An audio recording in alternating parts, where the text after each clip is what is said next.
Good afternoon and welcome to the Uckfield Chamber monthly podcast, where we keep you up to date with all the latest local business news and events going on in the town. My name is Claire Allen. I'm the treasurer for the chamber, and I'm also a local business person running Team 4 bookkeeping down in the roller mill by the station. Also with me today is my co-host, Chris Dowling. Chris, would you like to introduce yourself? Yeah, hello. Thank you very much. Very good to see you, Claire. Very good to be joining you on the podcast today. Let's hope we do a good job. Yes, I'm Chris Dowling. I live in Uckfield and I've lived here for many years. I run a business consultancy and business mentoring business using my many years of business experience working with clients in the Uckfield area and those who are further afield. I'm also a local councillor, I have to confess. I'm the county councillor for Uckfield South, but please don't blame me for that. But very pleased to be here today and looking forward to the show. Thank you. Thank you very much. And I mustn't forget to say a little mention to Gordon Manklow from Relativity, who is our backroom boy today, doing all the techie bits in the background, making sure this runs smoothly. So thank you, Gordon, and hello. It's all down to him. It's all down to him. Yeah, it's not the glamorous people on the front here, is it, at all? So what's happening in Uckfield? Well, it's all beginning to feel a little bit Christmassy now. With the festive displays going on in the high street shops now. Everybody's getting their shop fronts all decorated for Christmas, and it's looking pretty lovely, I have to say.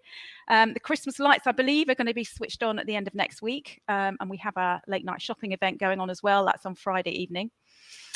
So we're encouraging local residents to shop local and make the most of our wonderful range of goods on offer in our high street retailers.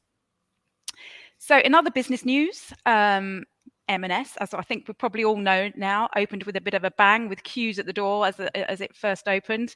I'm sure most of Uckfield has been there now to do a little bit of shopping and check out the place.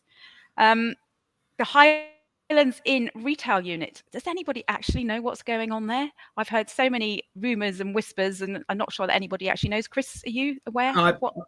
I've heard rumours, so yeah. people talk about rumours, but I think what I've heard and what I've picked up, I think it's looking okay. I think it's probably just a bit of a delay in them opening the doors, but let's wait and see. I don't doubt there'll be an official announcement and some genuine information coming through in the near future. But the building looks very impressive. It's going to be a good addition to Uckfield. Let's just wait and see.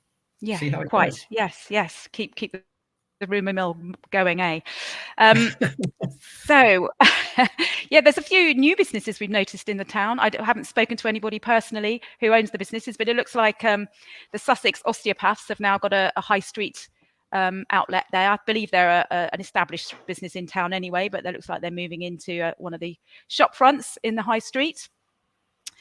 We can see there's a new gift shop, Pots of Love, which is always a new welcome to have a new gift shop in the town. It's always lovely.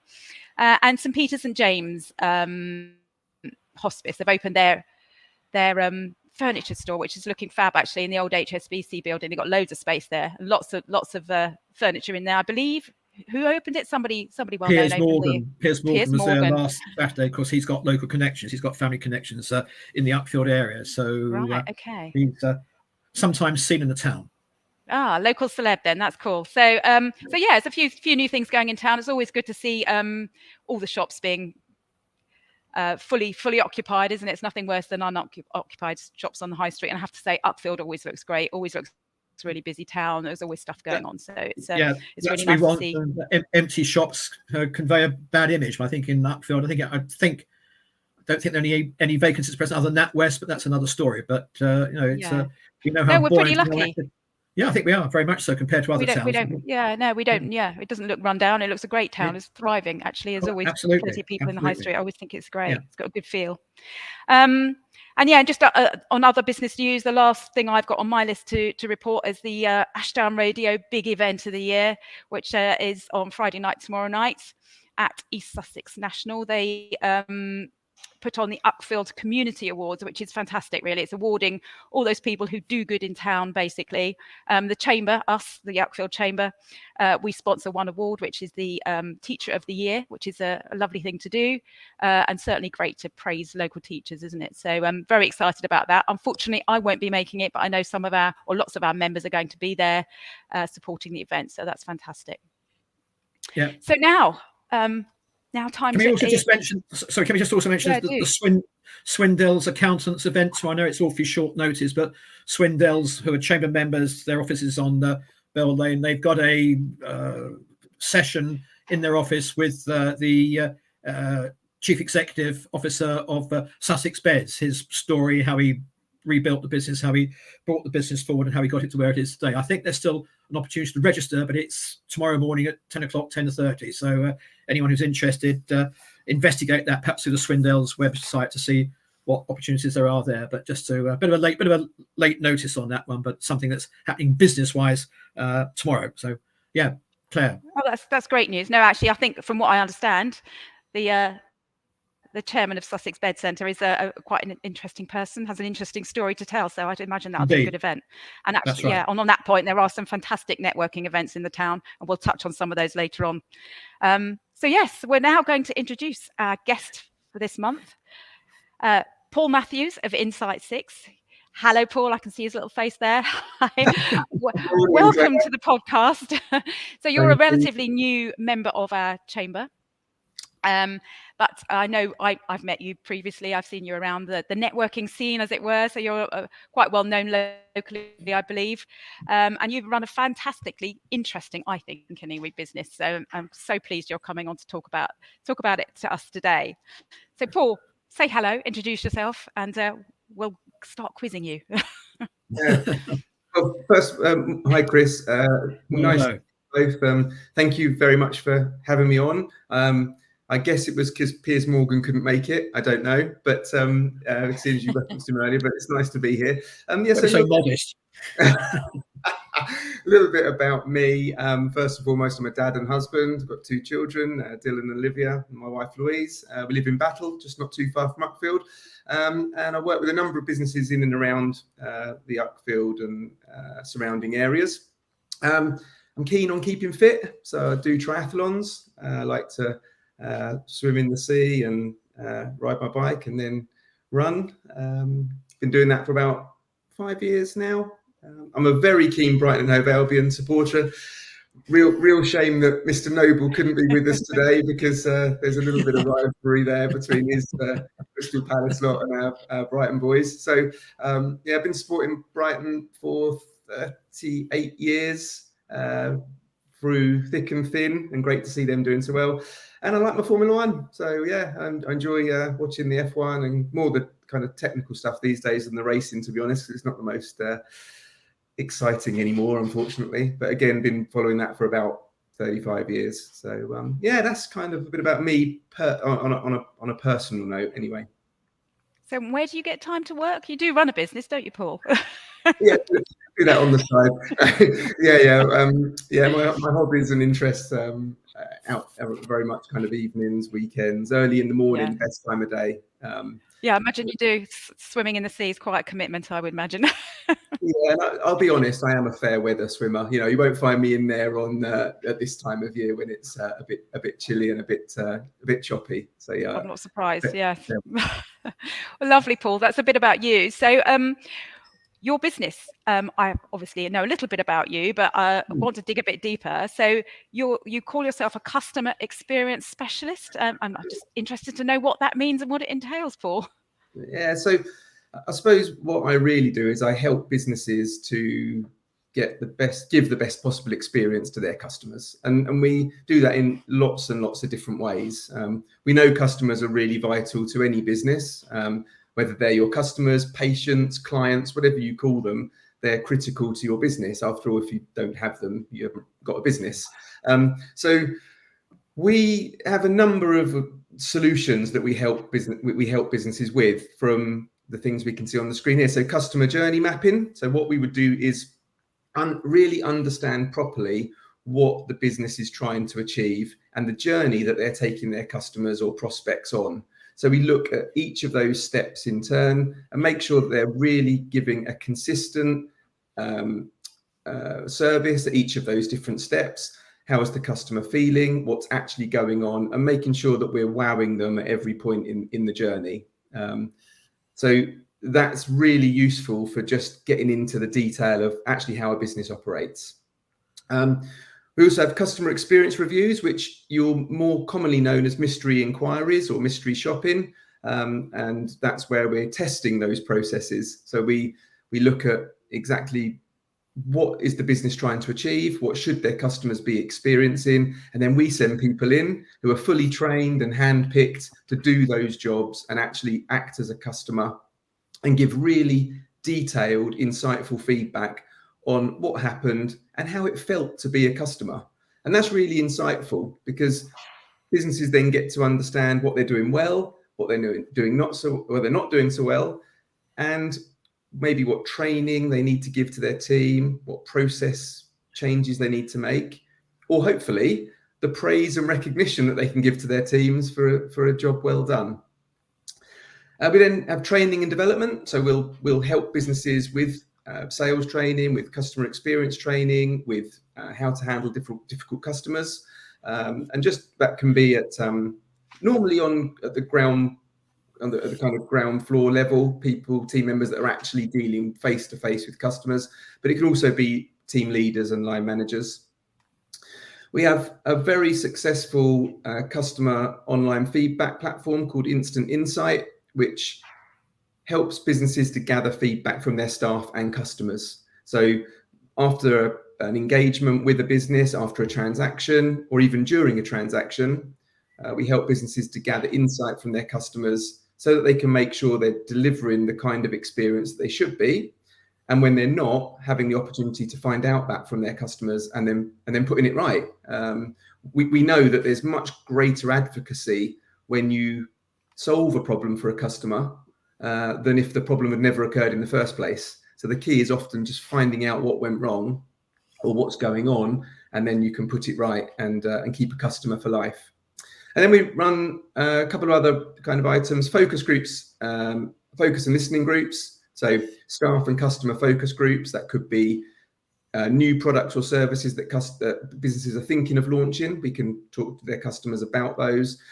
Or it might even be staff focus groups around, off the back of staff engagement surveys, putting a bit more meat on the bone for why they feel a certain way.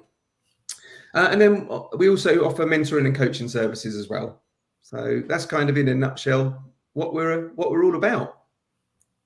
Okay. Well, it covers a whole range of things, doesn't it? There's a lot there. I'm just wondering, of those 6 you offer, which is the most active, which is seen to be the most important from your clients? That would be interesting to hear where you are with that. Yeah, well, the best businesses that we work with have a number of different of those processes in place. So some of them work hand in hand. For example, the CX reviews, the mystery inquiries, alongside the real customer feedback is really, really important, because the customer insight, whenever you're getting feedback from your customers, they're telling you what they want to tell you. That's their perspective, their view, and that's really important. The mystery shopping side, the mystery visitor side, that's much more based on what you want to find out, because you've set, as the business owner, you've set the criteria of the things that we're going to be feeding back on. So that really gives you a brilliant insight into whether processes have been followed. For example, a customer might go to a restaurant and say their feedback would be what a wonderful experience they had, how friendly and helpful the staff member was, that the server was that dealt with them. But it wouldn't say that they didn't offer them additional drinks or upsold them the side orders. Whereas the mystery shopping would say the server was fantastic, really friendly and helpful, but didn't do these parts of your process which you expect them to be doing. So making a personal recommendation, upselling the drinks or the food orders, which, there should be no shame in that. Businesses ultimately need to make a profit. They need to generate revenue from their customers, and that's what we help them to do, so that they can stay in business and not have the empty shops that you talked about earlier, in any town or city.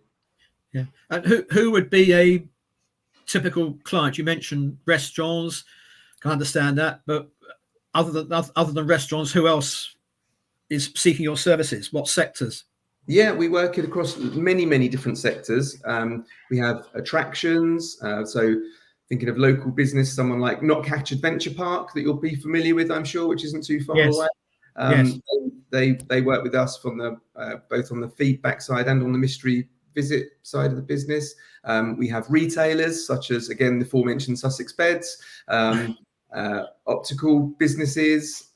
We have a lot of professional services firms, so law firms, accountancy firms, education, private schools especially, a big sector for us. So it's very, very broad. As I kind of alluded to earlier, if a business has got a customer, a client, a patient, then they've got a need to deliver a high experience, and because presumably they'll want to keep those patients, clients, or customers. So they should be working hard to understand how they feel and make sure they're giving them the best possible experience.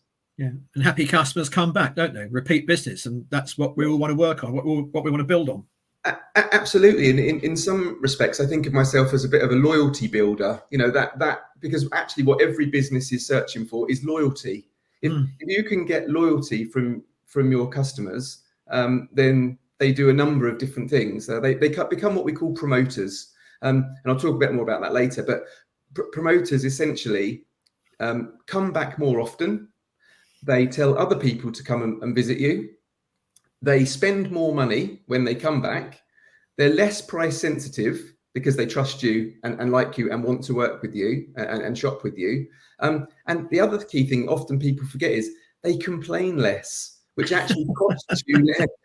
Which, as well as that being a bonus, it costs you less money to service them as well, because you're not spending lots of time, effort, and energy solving problems. And putting things right.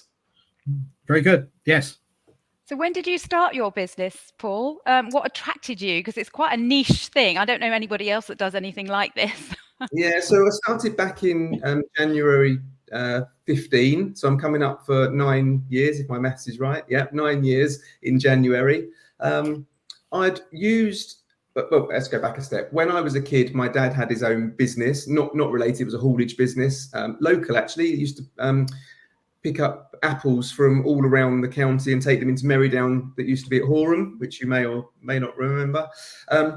He'd always had his own business. So as a kid, I always kind of thought, right, one day I'd like to have my own business.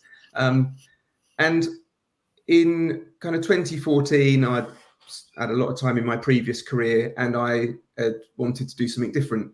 And so I thought, well, what transferable skills are there? What have I learned that I could do? And I'd always been very passionate about customer experience, about delivering great experiences to customers. And so an opportunity came along at that time.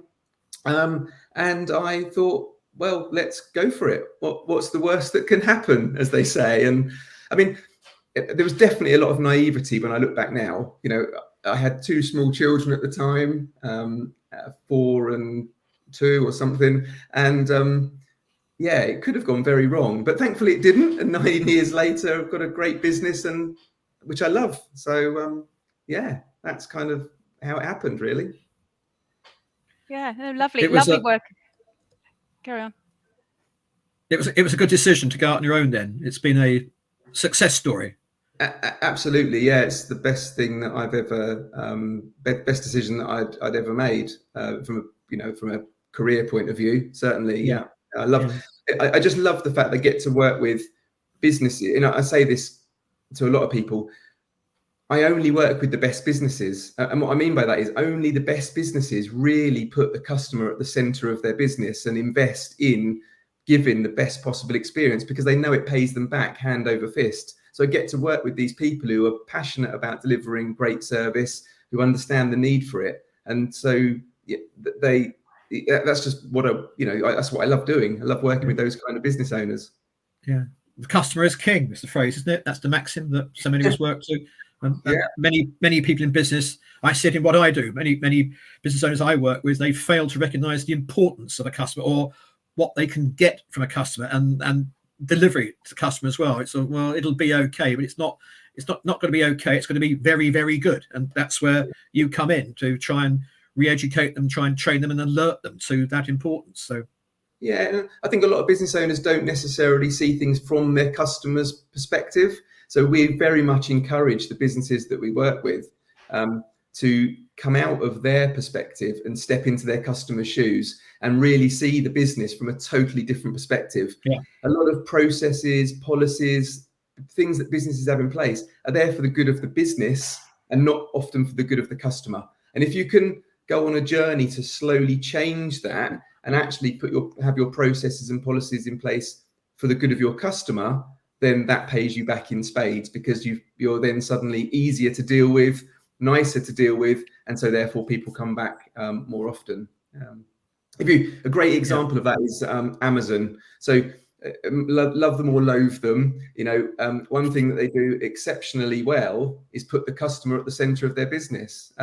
Jeff Bezos, the CEO, I'm not sure if that's actually his title anymore, but was the CEO. They have an empty chair at the boardroom in every board meeting, and that empty chair is there to signify the customer. So every decision they make and everything they do goes through the voice of the customer to make sure that what's the impact going to be of this change of policy, process, whatever it might be, on our most important individual, our customer. The customer, yeah, good philosophy, very good. You mentioned what you did. Well, you started to mention what you did before you started the business. But it'd just be interesting to know what you actually did before you started business. You mentioned your father's business, and I assume you didn't go into that, or you may have touched it very briefly. But what did you do before you started your business?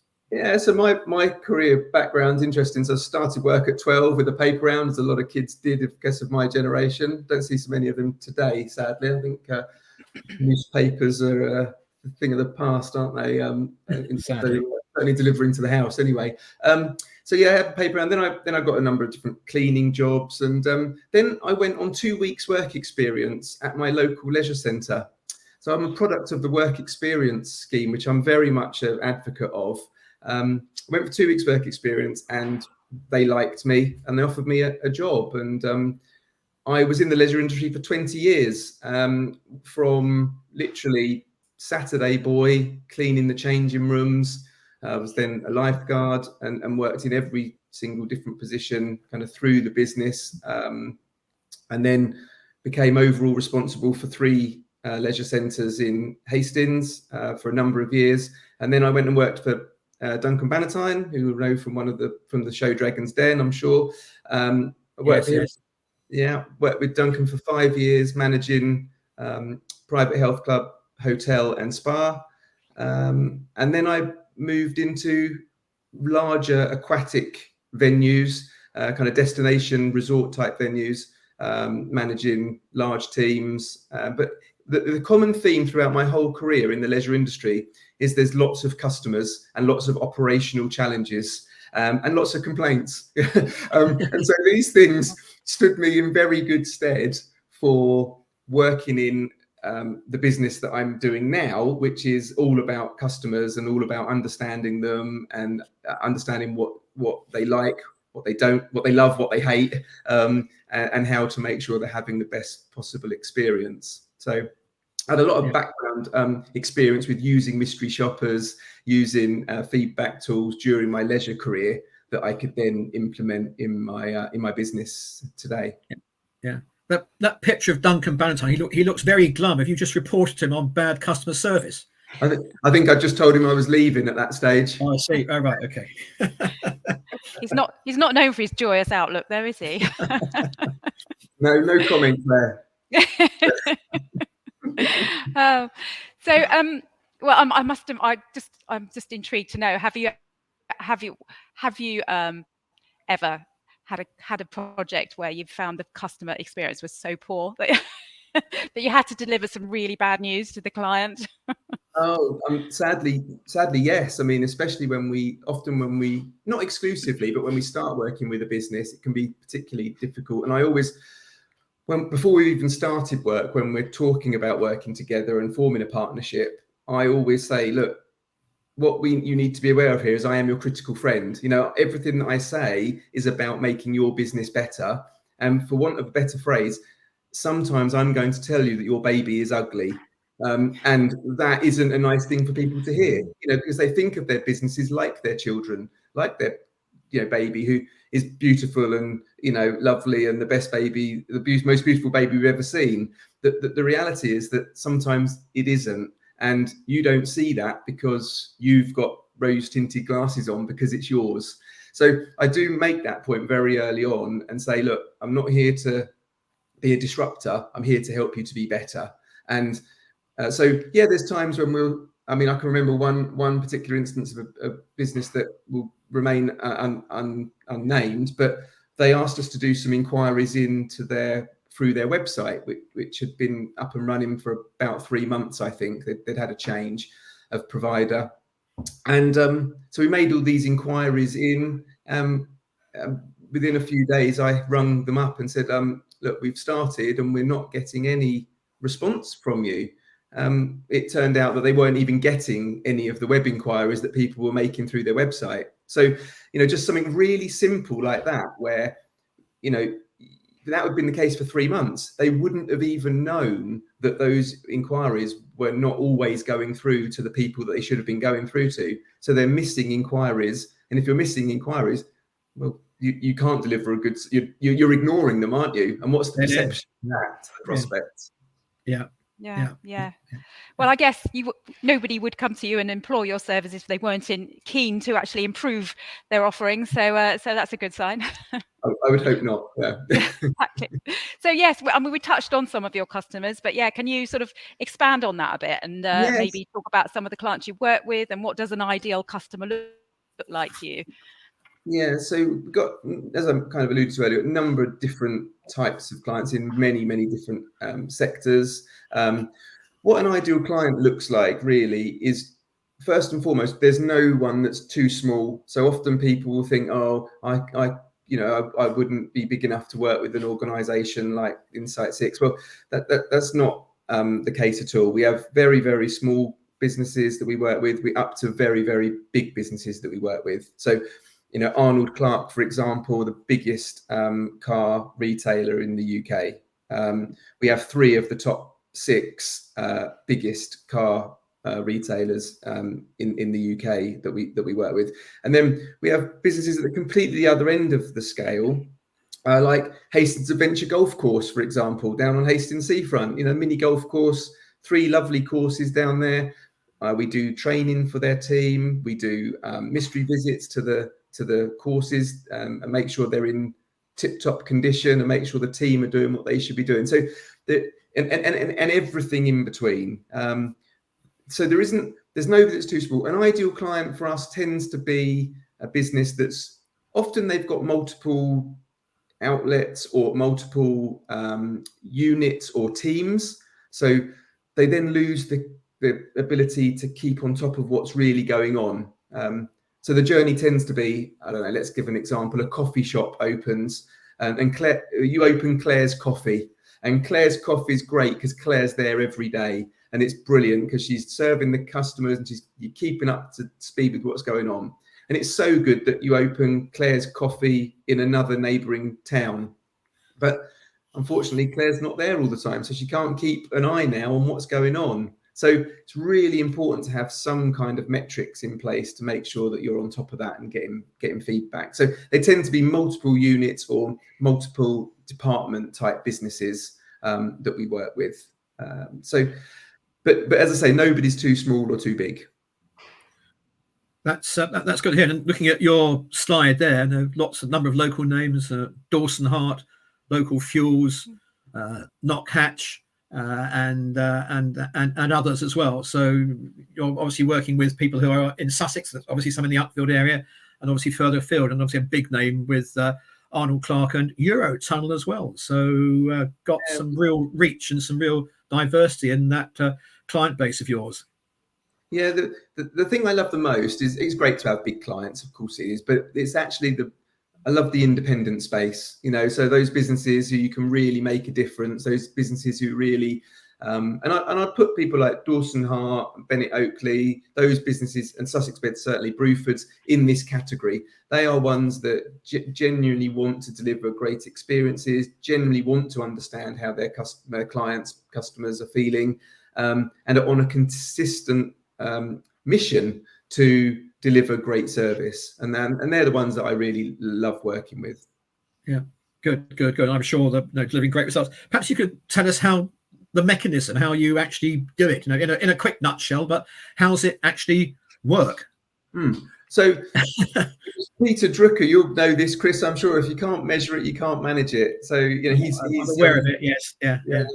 So this is kind of the premise of the mystery shopping side of things. So, or indeed customer feedback. If you're not measuring it, you can't manage it. Therefore, you can't know what you're really delivering. Therefore, how can you know where you are to then identify where you want to be and then put in place the steps to get there? So, how we tend to work with the mystery shopping side of the business, we will work with a client to understand what their business looks like, what the prospect experience or the customer experience should be. So that would involve really understanding, okay, what are your team doing when someone walks in? So let's say we've got a coffee shop. Again, we're back to Claire's Coffee. Claire's Coffee, we'll sit down with Claire and we'll really understand what the process should be from walking down the street 100 meters away, the first impression, the perception, the signage, through to coming in and engaging with a team member, placing my order, the upsell that should happen, the cross-sell that should happen, the loyalty card, all of that stuff, and really understand in minute detail exactly what should be happening and what's most important to that business as well. Then we'll build the criteria and build a mystery shopping report that reflects that. We've then got a researcher team of people who are handpicked, who are trained to do this work. And that's really important because people just think, oh, you just get somebody off the street and get them to go into a shop and buy something. Absolutely not the case at all. We have a team of people who are doing this work all across the UK right now. So they get given the job, they're told it needs to be done in this window of time, and here's the full brief. So there'll be a detailed brief, a background on the business, what their mission is of what they're trying to achieve during this particular visit, what scenario they've got to ask or what they've got to say. They'll then go and do that visit. They'll write up their report critically within 24 hours of having been to the premises. And that's important because obviously accuracy is the key thing here. So while it's fresh in mind, it's written. It then goes into our quality control team. So we've got a team of team members who check the report for any ambiguity, make sure it's grammatically well written, etc., and makes sense. And then if it does, then it's released to the client via our portal, our online portal, an email notification. If it's not meeting our standard, it will then go back to that team member, the researcher, who will then make whatever changes the quality control manager has asked for. And then you've got an online portal where, as the client, you can look at all of your reports, you can run reports and identify trends in terms of how often certain things have happened or not happened. And so it enables you to analyze the business, the prospect or customer experience, and identify areas of improvement. And then we help, of course, with the coaching team members to give feedback around the mystery visits as well, and make sure they can be used properly in the business to facilitate improvements and change in behaviours where necessary. Fantastic. Right. So yeah, thank you for that. There's an awful overview. lot involved in this, isn't there, actually? Yeah. I mean, like you said, the mystery shopper thing sounds really exciting and interesting, and it sounds like a great job. I'd love to do that, but there's an awful lot more to it than that, of course. Yeah. Everybody says that. So yeah, so do you have any? Yeah, I bet they do. I bet you've got people falling at your feet wanting this job. So yeah, do you have any particular? We don't have too much trouble recruiting, that's for sure.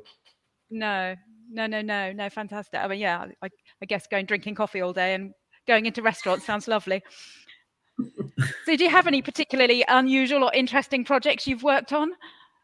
Something that's a little bit out of the ordinary for you?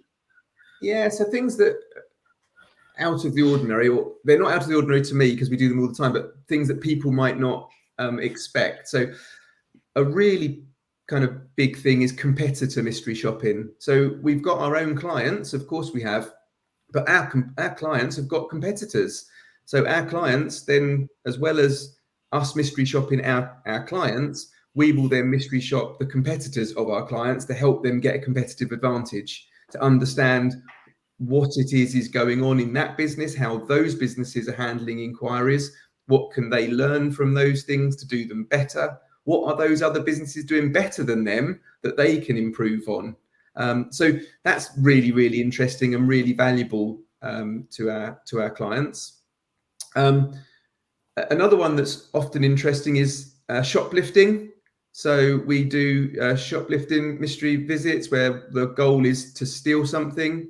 We'll obviously have a letter of authority that where if we are caught, then we produce the letter of authority, which stops the police being phoned or any shenanigans going on that might do if it was a real shoplifter. So that's an interesting one, which again people wouldn't normally think of.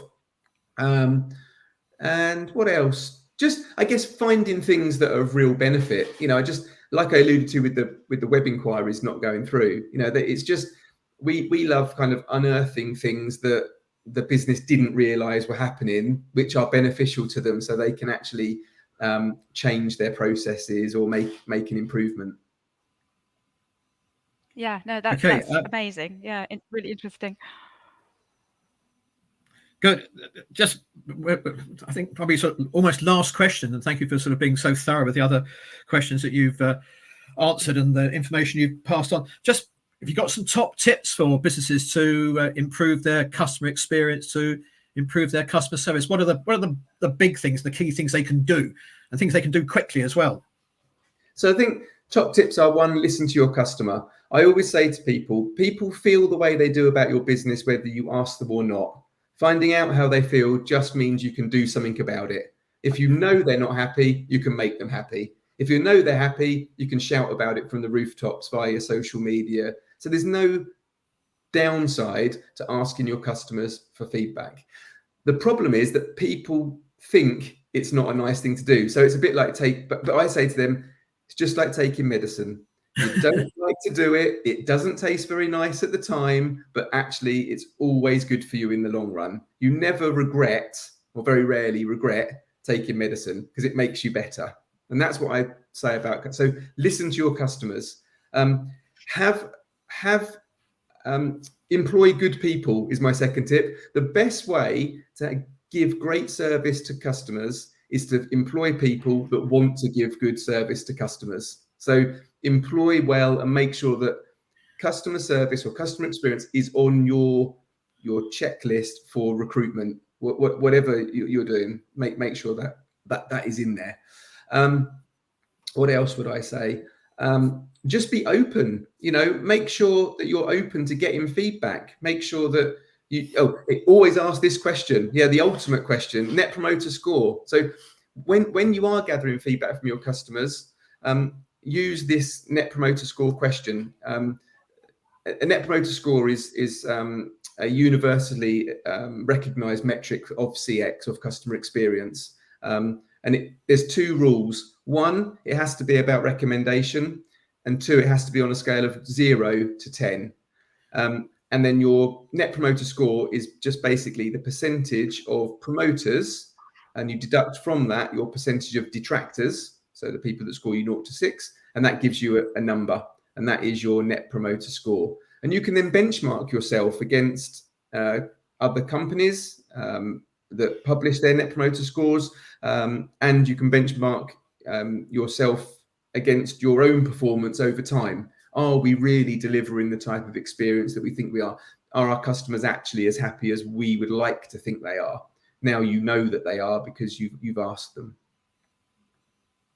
And if you want to find out more about that, there's a good book that you can read. The Ultimate Question. I definitely recommend reading The Ultimate Question. This is all about Net Promoter. And the other book that's great to read is Outside In.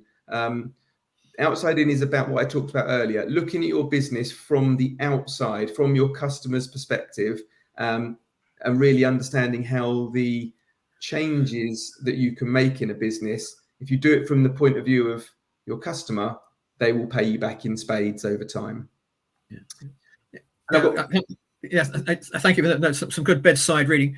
Just coming back on your point about employing the right people, I just think in business, people are just having the right people in the right place, doing the right thing, particularly in hospitality. People who've got the words, got the styles, got the facial expressions, the body language is so vitally important. And I think probably many of us have seen the wrong people in the wrong place, and that must be detrimental to a business. Now, that selection is very, very important, absolutely key. And I come across people who, they're running a business, they've got a particular view of a business, but they're in the wrong place, or they've got the wrong people there. And that I say to them so often, it's business is about people. People are important. Get the right people, you get the results you want. So Absolutely. I see you making that point. I completely agree. A lot of the training that we deliver is all around the softer skills, the tonality, the right words we're using, and most importantly, the body language. Because yes, the customer experience ultimately is about a feeling. It's not about what people say. It's not about what people do. It's about how you make people feel. That feeling that you get ultimately is what you remember. That is the perception that is created of a business after you've engaged with it. And if that feeling is great, you want to go back and do it again. So it's Maya Angelou who said that, the quote that's on the screen, and she's absolutely right. And I love this quote because it says everything you need to know about customer experience. Very wise. Yes, there we are. I totally agree with that. It's a great quote. And I think that, and it runs through all businesses. It doesn't matter what you do, whether you're a service provider or product provider. It's how the customer feels, isn't it? So they'll want to keep coming back. So thank you, Paul. So do you have any plans for the future now? I mean, you seem to have got it all nailed by the sounds of it, but have you got any more interesting lines to what you do to bring into the business?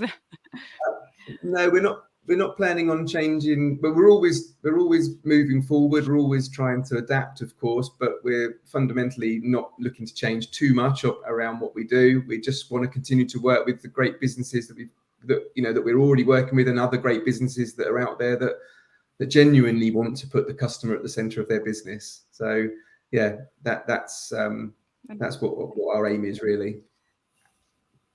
And who checks your customer service? Well, that's a great point. We do ask.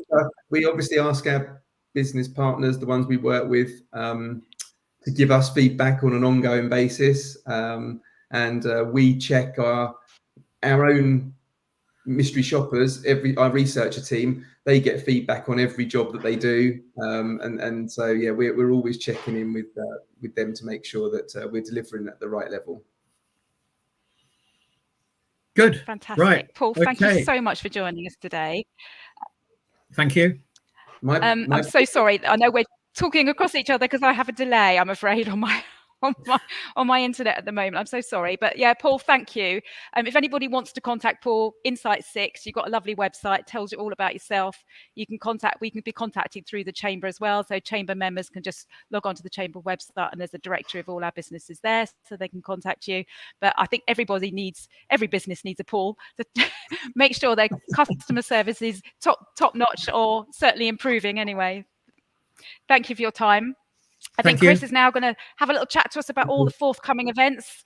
So I'll hand over to you, Chris.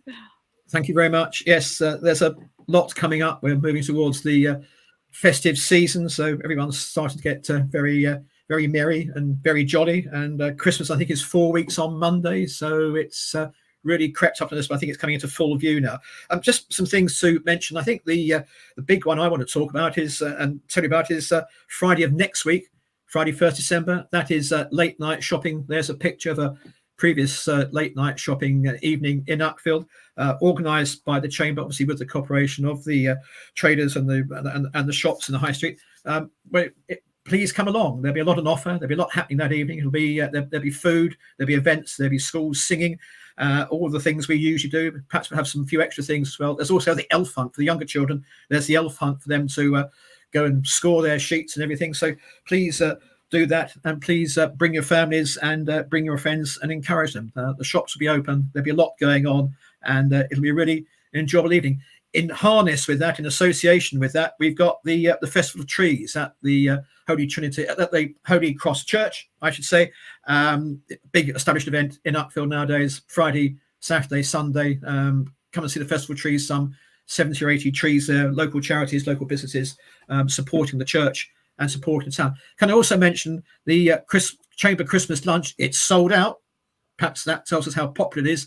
That's on Friday, the 15th of December at the Picture House. If you haven't booked, you're too late, unless Ian's got a reserve list, should there be some people who pull out late on. But another one of the Chamber's activities, a lot going on there. I'll mention a couple of events that are in January. So when we're all into January blues, you can feel a bit better and get a bit perked up. 10th of January is the our monthly virtual networking event, 9 o'clock, 10 o'clock, online, open to members and non-members.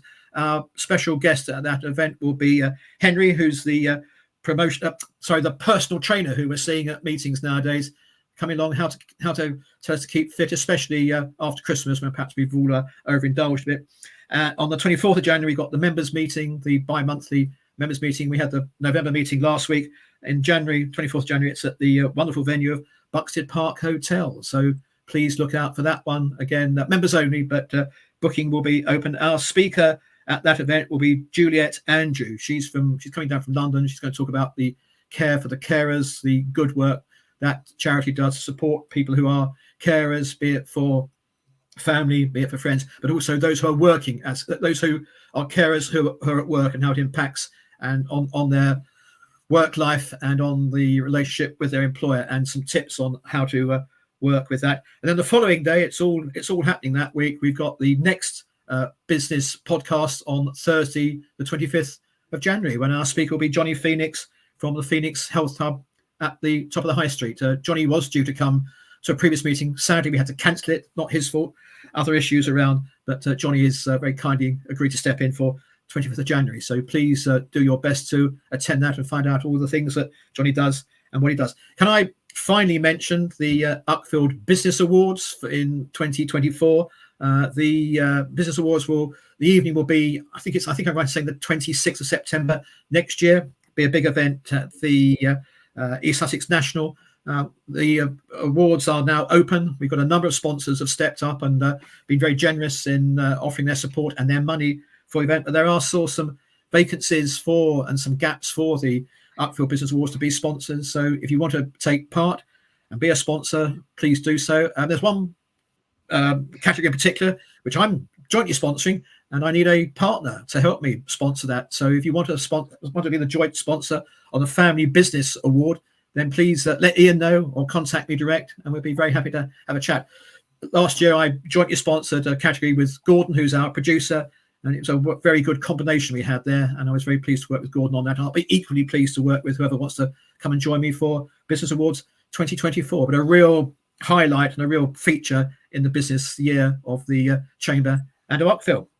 I think that covers all the business events, all the things we want to talk about that the Chamber is doing. So back to you, Claire. Thank you, Chris. Thank you so much, Chris. So that's up to me now to wrap up. We won't be having a podcast next month because there's so much going on in December anyway. Nobody wants to hear from us. So I hope you all have a wonderful festive season. And we'll be seeing you all again in the new year's, hard to believe, 2024. We'll see you again on the next podcast then.